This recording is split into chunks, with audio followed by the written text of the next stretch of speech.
de la congresista Luz Salgado, el cual pretende colocar un candado a fin de evitar el mal empleo de las garantías constitucionales, las cuales solo deben servir para proteger los derechos fundamentales de todos los peruanos y no como una herramienta para buscar un nuevo pronunciamiento sobre el fondo de lo ya resuelto por los jueces ordinarios, tal como ha venido haciéndolo personas que cuentan con una resolución judicial firme y que buscan cuestionarla en diversos distritos judiciales distintos de aquel donde se emitió la respectiva orden judicial.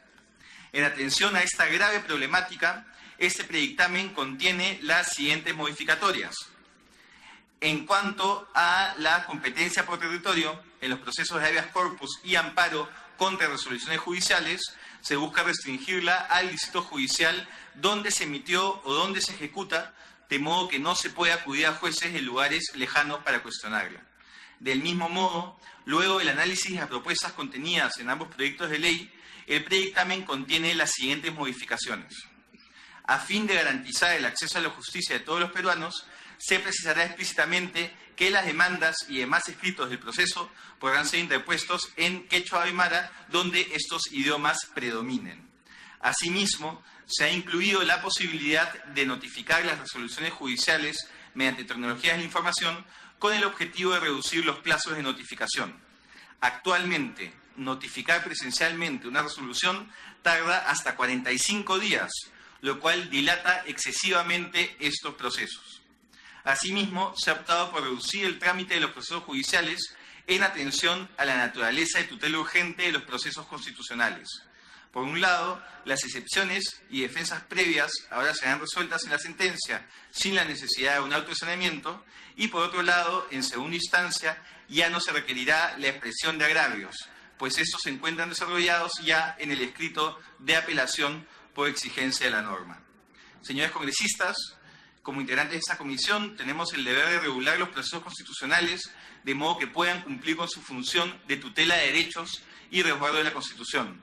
Sin embargo, al mismo tiempo, debemos formular las herramientas para evitar que estos sean empleados con objetivos perversos y temerarios. Es por ello que la Comisión de Justicia y Derechos Humanos recomienda la aprobación del texto sustitutorio de los proyectos 1746 y 2027. Dicho esto, quiero abrir el debate y ceder el uso de la palabra a quienes tengan algo que expresar al respecto. Congresista Alcalá. Señor presidente, bueno, esos dos proyectos creo que son de mucha importancia. Lo que se propone en general con respecto al Código Procesal Constitucional es incorporar las nuevas tecnologías para las notificaciones a las partes, permitir que en las zonas donde predominan el quechua y el aymara u otras lenguas aborígenes, las personas se puedan expresar oralmente en dichas lenguas. Precisar la competencia de los jueces en las acciones de habeas corpus y de amparo. En lo que se refiere a la Ley Orgánica del Poder Judicial es incorporar el artículo 56b sobre la competencia de los juzgados constitucionales. También cuenta este proyecto con las opiniones favorables del doctor Luis Castillo Córdoba, de Defensoría del Pueblo y del Colegio de Abogados, ¿no? En general, el texto sustitutorio de la Comisión me parece acertado, pero creo que se debe mejorar la redacción del último párrafo de los artículos tanto del 27 y 42, que son idénticos y dicen lo siguiente: en aquellas zonas donde predomina el quechua y el aymara y otras lenguas aborígenes, el demandante y el demandado tienen derecho a presentar su demanda y demás escritos y a manifestarse oralmente en dichas lenguas. Esta redacción me parece un poco no muy buena, porque da la impresión de que los escritos se pueden presentar oralmente en las lenguas nativas. Además que no se tiene en cuenta que el demandado contesta la demanda o no la presenta, ¿no? Asimismo, ya en el primer párrafo del artículo 27 referido a la habeas corpus, se permite que la demanda se presente por escrito o en forma verbal. Creo que una redacción más adecuada del último párrafo del artículo 27 sería de la siguiente forma: en aquellas zonas donde predomina el quechua, el aymara y otras lenguas aborígenes, el demandante y el demandado tienen derecho a expresarse oralmente en su propia lengua y a presentar todos los recursos y medios probatorios de la misma forma, procediéndose a levantar en cada caso el acta respectiva ante el juez o secretario. En cuanto se refiere al artículo 42, referido al proceso de amparo, la regla general es que la demanda se presenta por escrito y lleva firma de abogado. Por tanto, en este caso es una excepción la que se incorpora en el último párrafo, que considero podría tener la siguiente redacción: En aquellas zonas donde predomina el quechua, el aymara y otras lenguas aborígenes, el demandante y el demandado tienen derecho a presentar los recursos en su propia lengua, ¿no? Esos son los aportes que damos, señor presidente.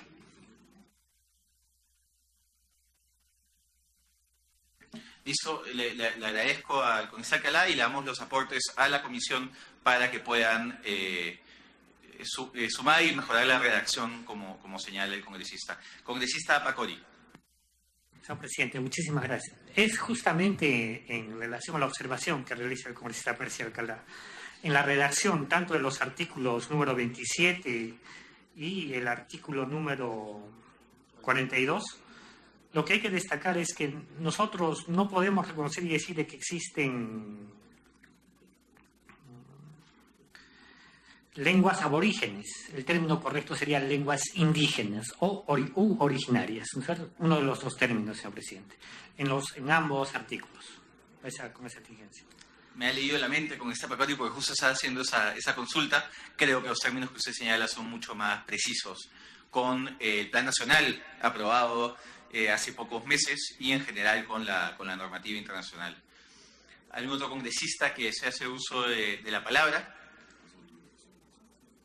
En caso no haya ningún congresista que desee hacer uso de la palabra e incorporando los aportes del congresista Alcalá y del congresista Pacori, procederíamos a votación. Los congresistas que estén a favor, se hace levantar la mano. Congresista Castro, congresista Costa, congresista Ushñahua, congresista Villavicencio, congresista Alcalá, congresista Echevarría, congresista Pacori, congresista González. ¿Alguna abstención o voto en contra? Entonces, ha sido aprobado el proyecto. Les agradezco, congresistas. El siguiente. Sí. Presidente, ¿estamos viendo tu tema? Quisiera, por favor, que consignara mi voto a favor. Disculpe, congresista Carlos Domínguez, Domínguez, muchas gracias. Una omisión involuntaria. Consta su voto a favor. El siguiente punto es el predictamen del proyecto de ley 1871, que propone modificar el artículo 11 del decreto legislativo 1348, que aprueba el Código de Responsabilidad Penal de Adolescentes. Como cuarto punto de agenda tenemos el predictamen del proyecto de ley 1871 de autoría del congresista Gino Costa, el cual propone modificar el artículo 11 del decreto legislativo 1348, que aprueba el Código de Responsabilidad Penal de Adolescentes, a fin de precisar la competencia por razón de especialidad de las salas que conocerán asuntos sobre adolescentes infractores. Como integrantes de esta comisión, debemos velar porque la legislación permita juzgar debidamente a quienes infrinjan las normas y los derechos de terceros, sin dejar de lado que dichos procesos cumplan con el respeto de los derechos de los infractores. Esa tutela resulta de mayor relevancia cuando estamos ante menores de edad, quienes, pese a las infracciones que puedan cometer, aún se encuentran en una situación de formación que requiere especial cuidado del Estado. Es por ello que resulta indispensable realizar las modificaciones para que los adolescentes puedan ser sancionados bajo el resguardo de sus derechos fundamentales. El predictamen que ahora se somete a debate propone modificar las competencias en razón de especialidad de las salas superiores, de modo que ahora sea la sala especializada en familia quien conozca los temas en materia de responsabilidad penal de adolescentes y no las salas especializadas en lo penal como lo establece actualmente la norma. Es preciso recordar que esta modificación se enmarca dentro de lo establecido en la Convención de los Derechos del Niño, los cuales promueven el desarrollo del sistema de justicia juvenil especializados y diferenciados de los sistemas de justicia penal para adultos. Dicho esto, quisiera abrir el debate y ceder uso de la palabra a los congresistas que deseen hacer uso de la misma. Congresista Costa. Gracias, presidente. Buenas tardes con los colegas y miembros de la comisión. Esta es una iniciativa del congresista Ceballos y mía, en realidad para corregir lo que podría ser un error en el artículo 11 del decreto legislativo 1348, que es el decreto legislativo que establece el Código de Responsabilidad de Adolescentes. hasta el decreto legislativo esto era parte de un capítulo del Código de Adolescentes. Lo que se ha hecho es, se ha independizado el código, lo referido a la justicia especializada para menores de edad. En este decreto legislativo, en el artículo 11, se señala que en segunda instancia conocen de los casos que afectan a los menores de edad las salas penales. En 3 oportunidades se hace mención a las salas penales de las Cortes Superiores. Y en realidad este es un error porque le corresponde a las salas de familia, que son las salas especializadas en atender los problemas de familia y los problemas que afectan a los menores de edad, los asuntos que les conciernen. Entonces es sobre todo un error, porque de hecho en las Cortes Superiores ya existen las salas especializadas de familia que conocen los asuntos de menores. Sin embargo, en el decreto legislativo se comete el error de referirse a las salas penales. De manera que es sobre todo la corrección de lo que podría ser un error en el decreto legislativo. Es una corrección muy sencilla y por eso mismo esperamos contar con el apoyo de la Comisión para corregirlo. No tiene mayores implicancias, solo se trata de corregir el error mencionado. Eso es todo. Gracias, presidente. Gracias, congresista. Si algún congresista desea hacer el uso de la palabra, de no ser así, pasaremos a votación. Los congresistas que estén a favor, por favor, síganse levantando de mano. Congresista Castro, congresista Domínguez, congresista Costa, congresista Villavicencio, congresista Alcalá, congresista Echevarría, congresista González, congresista Pacori, congresista Velázquez. Y que conste el voto de la presidencia a favor. Gracias. Y el siguiente punto de agenda es el predictamen de los proyectos de ley 844 y 1276 que promueven la aplicación del principio de igualdad entre jueces y fiscales respecto a la remuneración y condiciones de trabajo. Como quinto punto de la agenda, tenemos 2 proyectos. Como se recuerda, en la 5ª sesión ordinaria de nuestra comisión, los congresistas Marisol Espinosa y Javier Velázquez sustentaron la necesidad de que los jueces y fiscales provisionales gocen de las mismas condiciones de trabajo que los jueces y fiscales titulares, que se encuentran en el mismo nivel. Eso incluye recibir iguales gastos operativos, pues dicho concepto está destinado a solventar los gastos que demanda el ejercicio de la función. Señores congresistas, es preciso recordar que el derecho constitucional tiene como uno de sus principios más elementales el derecho de igualdad y no discriminación, que para el caso del derecho laboral se traduce en el principio de a igual trabajo, igual remuneración. Sobre el particular, el Tribunal Constitucional ya se ha pronunciado a favor de la aplicación del principio de igualdad en las relaciones laborales con los fiscales y jueces provisionales, quienes debido a una omisión del decreto de urgencia 114/2001 no habían sido considerados dentro de los gastos provisionales otorgados a los fiscales titulares.